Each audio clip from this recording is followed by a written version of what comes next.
Hey, it's Mark. In this video, I'm going to show you how to unlock your Android device if somehow you forgot your PIN, your password, your fingerprint's not working. So the first couple options are going to be something you're going to want to do before this happens. So if it's already happened, I'm sorry, you'll have to just note these down, rewatch this video for next time, but they're still useful, good to know pieces of information. So first one is to use the Google service for Find My Device.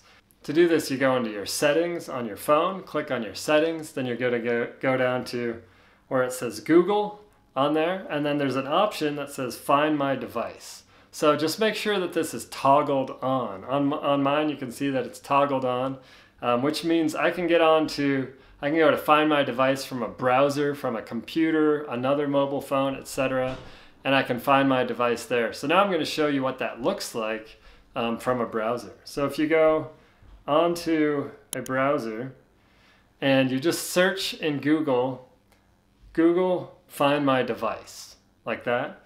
The first option, since I'm on a mobile phone, says Android Find My Device.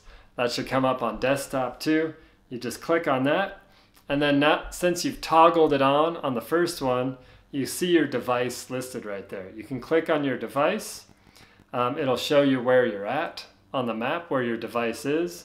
You can play a sound if you just are looking for it. You can secure the device, and then you can factory reset the device. So factory reset's the one we're gonna want to look at here. If you click on that, it says that all data will be erased permanently from the Google Pixel 7a. So if you're about to do this, hopefully you've backed up your data in the cloud somewhere. If not, it's all going to be gone. But still, you'll be able to use your device. You can factory reset it, start it up again, put in a new PIN, thumbprint, whatever you want in there. So that's one option.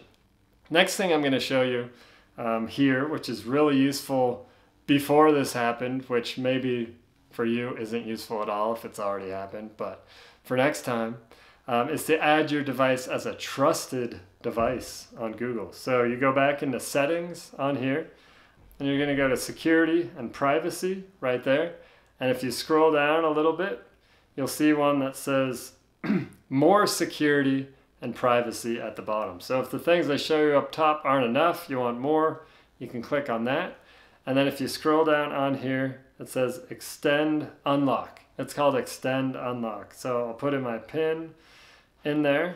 And what this does is there's on-body detection. So if you're walking with the phone, if it's unlocked, it's supposed to keep it unlocked, like if you're on a walk and you don't want to keep unlocking it, etc. But someone else could be walking with your phone if it was unlocked, and it won't know if it's you or that other person. So you could lose some data that way. Mine's turned off right now.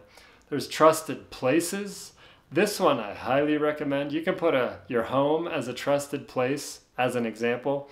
So if you were locked out of your phone and you weren't home, you could just go home, and once you get to that location, using your location service, you could then unlock the phone. So that would be nice, and you wouldn't lose all of your data if you added it as a trusted place. You wouldn't have to factory reset your phone in that instance.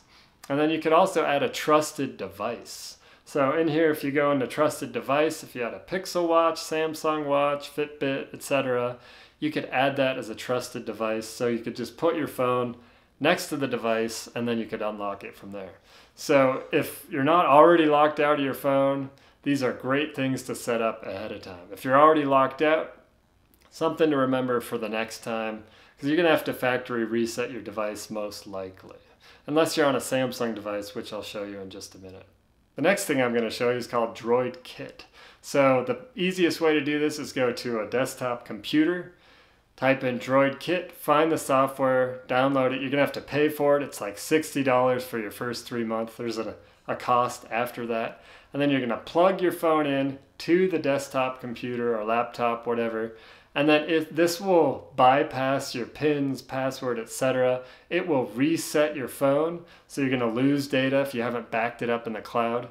But if you're like, don't have another option, that's one option you have. If you haven't set up Find My Device, etc., you can go to Droid Kit and do that as well. If you're on a Samsung phone, there's an equivalent mostly equivalent type service to find my device on a Pixel phone or other Android device, which is called SmartThings Find on your Samsung phone. So this will actually allow you to unlock your device remotely if you've set it up ahead of time. If you haven't, then you might have to factory reset it in these other options I've showed you. First thing to do on your Samsung phone is to turn on remote unlock. So to do this, you go to Settings, Biometrics and Security, Find My Mobile, and then Remote Unlock. So if you go set that up on there, you'll actually be able to unlock your phone remotely if you are locked out.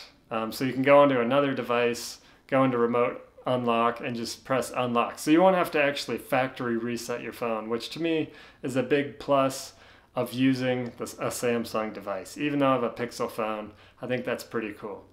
So those are a few ways that you can get into your phone. Most of them you'll have to factory reset your phone if you haven't set this up ahead of time.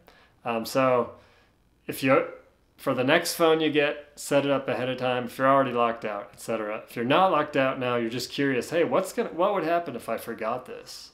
Those are some very useful things to set up. If you liked the video, give it a like and subscribe to our channel, and we'll see you again soon.